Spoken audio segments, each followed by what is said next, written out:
Foodies, Chill Brown Vegan here. I just wanted to start off by saying hello to all my new subscribers. Welcome. Thank you guys so much for the support. And if you like what you see, don't forget to tell your friends, your family, your dog, tell anyone who will listen. Just kidding. But seriously, I have something really great planned for you guys today. Today, I'm gonna be making parfaits. I'm gonna show you 3 different parfaits that I enjoy eating. I decided to make the yogurt, the chia seed jam, and the granola. Feel free to buy any of those items if you just cannot be bothered, if you just do not have the time, that's fine as well. So I'm really excited to show you just how I made these parfaits, so without further ado, let's get cooking. Okay, so first we're going to make the granola. So you're going to start with 1/4 cup plus 2 tablespoons of tahini. You want that good runny tahini, not that clumpy stuff. And then we're going to add 1/4 cup of maple syrup. And then about 1 to 2 teaspoons of vanilla extract, depending on how much you like it. And then a good shake, I'd say like 1 to 2 teaspoons of cinnamon or just cinnamon to taste. 1/4 teaspoon of salt, or about 2 pinches, and then you're going to mix it all together. After everything is nice and combined, you're going to add in 2 cups of rolled oats. You want the quick cook kind, and then the nuts and seeds of your choice.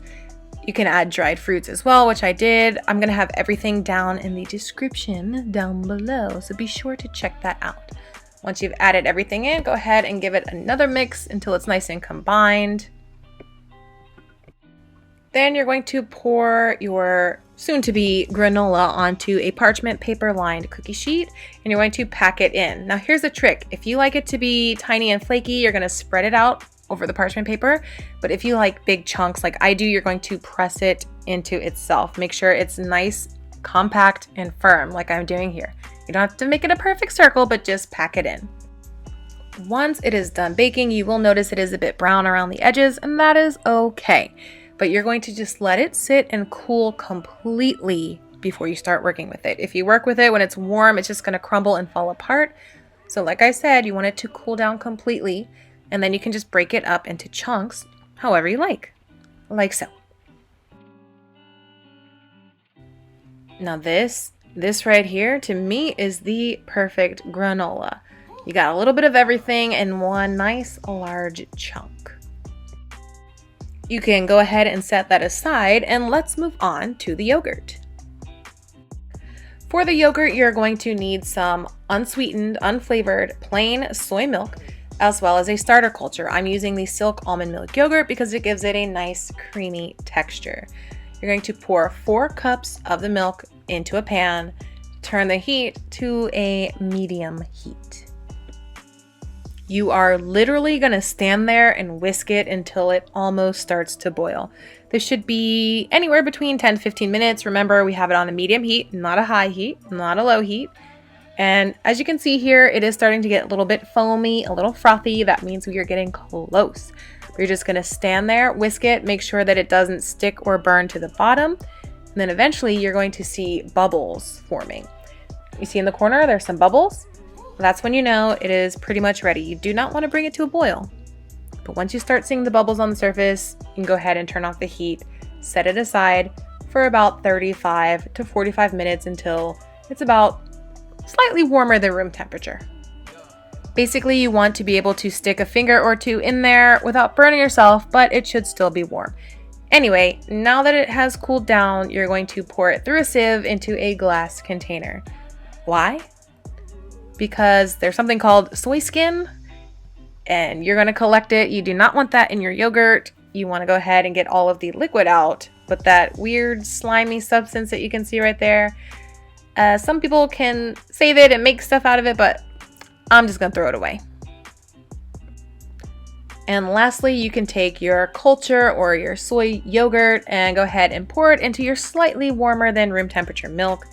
You don't want it to be hot or it will kill off the bacteria, so just be careful about that. But go ahead and spoon it in, and then you're going to whisk it together until it's nice and smooth. You don't want any lumps or any clumps. And when you're done, put the lid on it, put it in the oven with the light on, and let it sit overnight. It will be ready, nice and thick and creamy by the morning. Now it is time to make the fruity chia seed jam. I am using 1 cup of blackberries, 1 cup of blueberries, and 1 cup of strawberries, all very thoroughly washed, mind you. One at a time, you're going to pour them into a pan, turn on the heat, and then you're going to mash them up. I'm using a potato masher because that was just the easiest thing for me to use, but it doesn't really look like much right now, but trust me, just mash it up. It's kind of gross looking, but it's gonna get to where we need it to be. Trust me. Once it starts to bubble, toil and trouble, you're going to add your sweetener of choice. As you can see, I'm using agave, and you're going to sweeten it to taste. So you do want to taste this, and this is where you have the control. You can make it as sweet as you want, or you don't have to even make it sweet at all. If you want it to be a little bit more on the tart side, you can add some lemon or lime juice to it. But we are going for sweet in this, so you can use brown sugar, whatever kind of sweetener you like to use it. Now we need to make it thick, so you're going to add in 1 tablespoon of chia seeds and mix it up. So at this point, you do want to turn the heat down a little bit because you don't want it to burn, but you're going to do that for each of the fruit that you are making your jam out of. Then you're just going to stir it until it's combined and put it in a container and let it set in the fridge overnight. It is the next day, everything should be ready, we just need to assemble. Here is what the chia seed fruity jam looks like. It's nice and thick. It's not going anywhere. This is exactly how I like it. If you want it to be a little thinner, be sure to add some water before you put it away and let it set. As for the yogurt, here it is the next morning after it sat in the oven with the light on all night. You can see a little bit of bubbles, but I assure you it is thick. It is creamy. It is exactly how it is supposed to be. And here's a close-up so you can see. This is what you want it to look like. And if you could not tell by now, I do have a bit of a sweet tooth. So I'm gonna go ahead and sweeten this bad boy up.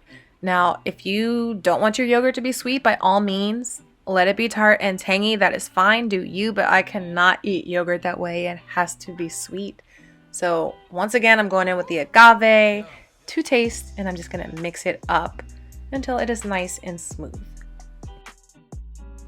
And of course, we have to chop up our fruit as well. So here's the fruit I'm using: a banana, some strawberries, peach, blackberries, mango, and of course, blueberries.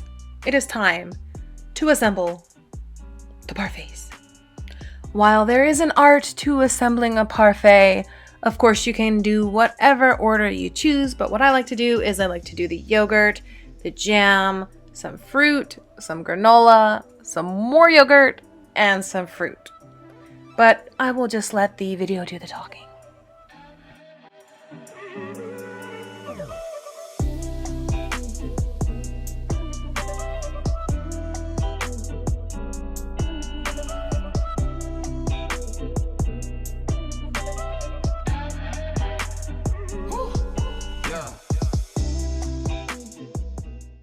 And now you've got yourself a brunch parfait fit for a king, or a queen, or anyone in between.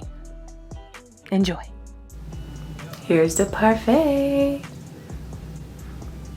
This is the blueberry mango. So I'm ready to just go ahead and dig in.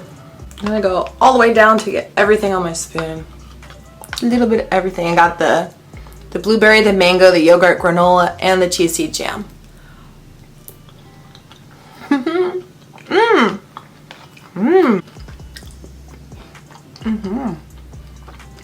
Here is the strawberry banana.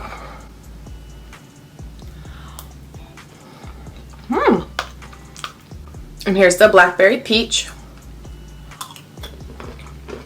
I mean, what can I say? It's good. I have not had parfaits in a long time, and this just hit the way I needed it to hit, because it's just the perfect balance between sweet and tangy. The yogurt is neutral, so it plays well with all the other flavors, and you get a nice crunch from the granola. I have to say, I thought my favorite was going to be the blackberry peach, but it's actually the blueberry mango. The fruit combinations are really great, but feel free to switch it up. You can do strawberry kiwi, banana peanut butter, blueberry papaya. What do you guys think would be a really good fruit combination? Go ahead and tell me in the comments down below. Your choices are endless. You can even add extra toppings like hemp seeds, cacao nibs, shredded coconut, almond slivers. You can just go wild with these. These are so delicious. I hope you give it a try, and like I said before, you can be like me and make it all the night before, or you can just buy all this stuff ahead of time. I'm no nutritionist, but I feel like it's a lot healthier than the stuff you can buy in the store. You can control every ingredient that goes into this, which is the really great part. Well guys, brunch time is almost over, so I gotta go. But before you go, don't forget to click the like button and subscribe for more. I hope you guys are all staying happy, healthy, and safe. If you ever get stumped on your vegan journey and just don't know what to make, or you're craving the foods you used to eat, don't forget I post a video every single Friday, so be sure to binge all my other videos. And once again, I want to welcome all of my new subscribers. Thank you so much for supporting my channel. It means a lot to me. So I'm gonna go to town on these parfaits, guys. I'll see you in the next video. Bye!